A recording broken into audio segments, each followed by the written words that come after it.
Okay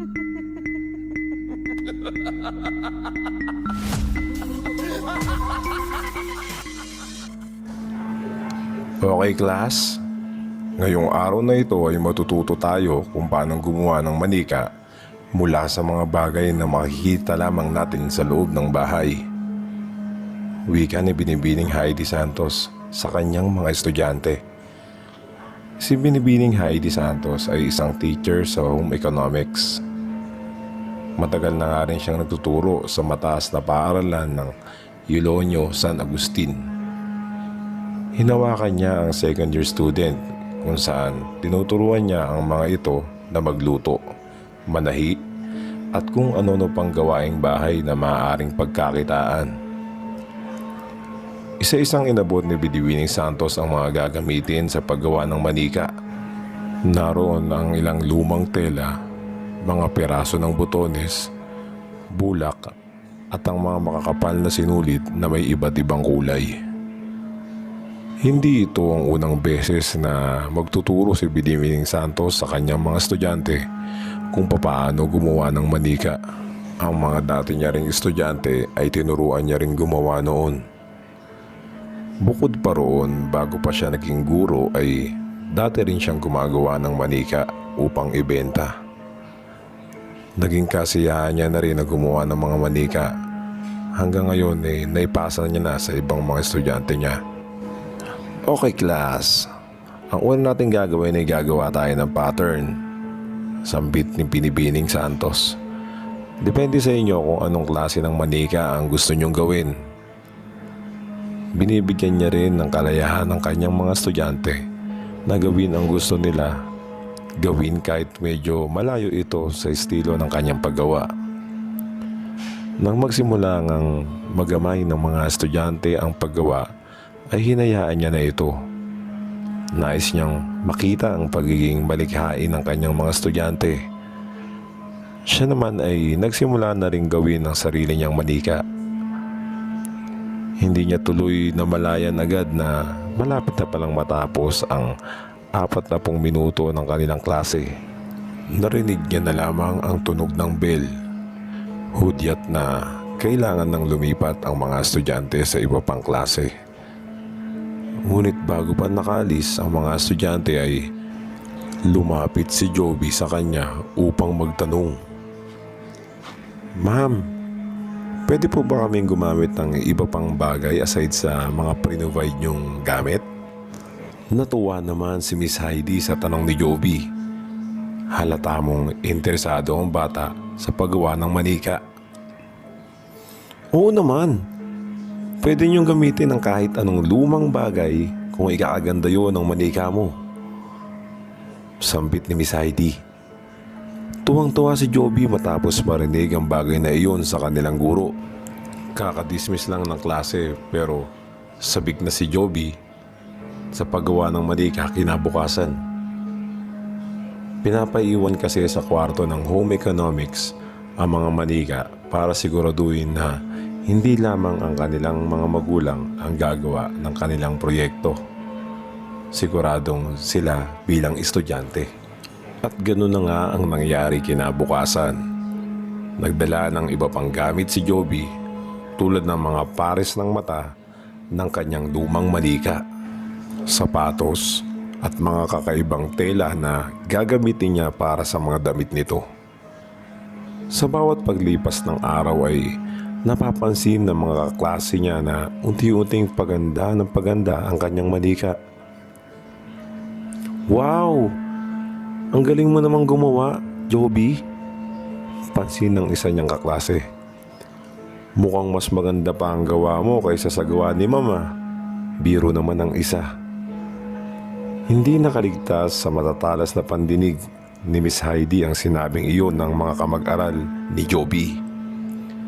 Kunwari ay ngumiti siya, ngunit sa kaloob-looban niya ay hindi siya papayag na may isang taong humigit sa kanyang mga gawang manika.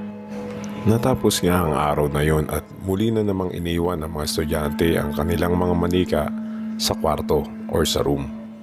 Nang makaalis ang mga estudyante ni Miss Heidi ay Isa-isa niyang tiningnan ang gawang manika ng bawat estudyante. Kahit walang pangalan ay alam niya kung kaninong gawa ang manika. Lalong-lalo na ang gawa ni Joby. May sombrero pa iyon na gawa sa hinabing papel at inilubog sa varnish. Paraan ng pagtatahi nito ay malinis. Bukas, makikita niya, mahinang sabi ng guro. Kinabukasan ay pagpasok ng mga estudyante ay nagulat sila sa manikang nasa mesa ng kanilang guro. Mas malaki iyon kumpara sa unang gawa ng kanilang guro. Ang mukha nito ay hindi simpleng tela lamang na nilagyan ng palaman na bulak, kundi isang hinulmang plastik. Ganon din ang mga kamay at paa nito. Wow! Ma'am, ang ganda naman. Parang mamahalin, sabi ng mga estudyante ni Miss Heidi. Natutuwa si Miss Santos sa mga papuring natatanggap ng kanyang mga estudyante. Ngunit sandali lamang ang tagumpay na iyon. Nabaling naman ang manika ni Joby sa lahat matapos magsimulang pinturahan ni Joby ang katawan ng manika na kulay balat ng tao. Nakahanda na rin ang damit na isusuot niya rito. Grabe! Para kayo nagpapaligsahan ni ma'am sa pagandaan ng manika. Napapansin na ito ng ilang classmate ni Joby.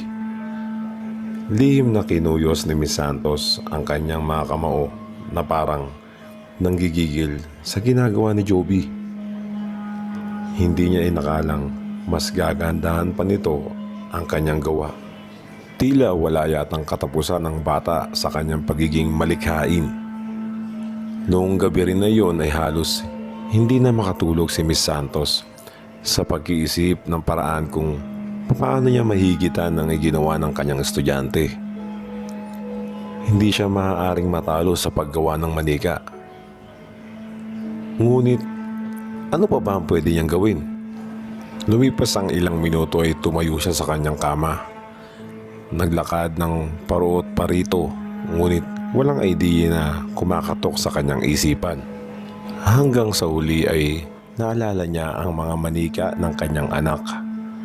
Dali-dali niyang tinungo ang kwarto ng kanyang anak para tingnan ang mga manika nito na ang iba ay galing pang ibang bansa. Pinadala sa kanya ng kanyang ama na nagtatrabaho sa isang offshore na company. Binusisi niya ang mga iyon. Ngunit para bang kahit anong tingin niya ay walang sapat na kagandahang makikita doon. Kailangan niya ay isang gamit na kakaiba para mahigitan ang gawa ni Joby. Maya-maya pa ay nabaling ang kanyang mga mata sa anak na mahimbing na natutulog. Hinaplos-haplos ang buhok nito. Maya-maya pa ay sumilip sa mga labi nito ang kakaibang ngiti. Kinabukasan, pagdating ng mga estudyante sa loob ay sinalubong sila ni Miss Santos. Kitang-kita mo ang namumula nitong mata at ang itim sa paligid ng talukap ng mga mata. Ganon din ang hindi kagandahang balat nito na parang nagmamantika. Magulo din ang buhok nito na parang hindi man lang nakapagsuklay. Ma'am, okay lang po ba kayo? Tanong ni Joby at ang kanyang mga kasamang estudyante. Okay lang ako, Joby. In fact, natapos ko na rin ang aking manika. Hayun siya sa mesa, oh. Tingnan mo. Sambit ni Miss Heidi. Dahan-dahang nilapitan ni Joby ang manika. Nakakapangilabot at patindig balahibo ang nakitang manika ni Joby. Ang balat ay gagaya ng isang tao. Ang buhok, mata, ilong, pati ang ngipin ay galing sa isang tao. Nagsigawan ang mga estudyante niya sa takot.